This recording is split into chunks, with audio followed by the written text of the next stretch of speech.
आवेदन पत्र होबाय दा बे होनायाव जोंनि प्राइमारि लेभेलनिफ्राय आरम्भ खालायनानै ब्लक लेभेलसिम सेन्ट्रेल लेभेलसिम बयबो आंखौ सापर्ट खालायदों आरो जों बेजों लोगोसे विभिन्न धर्म आरो विभिन्न जाति जनगोष्ठीनि मानसिया आंखौ सापर्ट खालायदों बेनि थाखाय आं माने 100% कनफिडेन्ट जे आंनो देरहागोन देरहासार जानायनि नोंथांमोनहा नुखाबाय बेसेबां मानसि जमा जादों माने जों लेंहराखै गावनो गाव मानसिया गोसो जानानै ओंखारनानै फैदों दा बाहाय आङो नोंखायनो 100% आङो माने कनफिडेन्ट आरो आं खामानि मावनो होननानै ओंखारनानै फैदों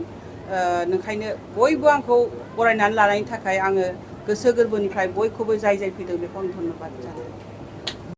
दा बे होनायाव जोंनि प्राइमारि लेभेलनिफ्राय आरम्भ खालायनानै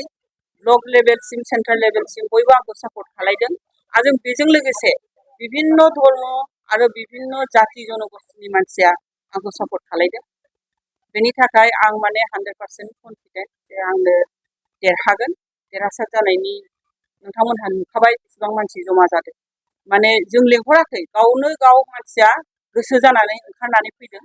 दा बाहाय आङो नोंखायनो 100% आङो माने कनफिडेन्ट आरो आं खामानि मावनो होननानै ओंखारनानै फैदों नोंखायनो बयबो आंखौ बरायनानै लानायनि थाखाय आङो गोसो गोरबोनिफ्राय बयखौबो जाय जाय फैदों बेखौ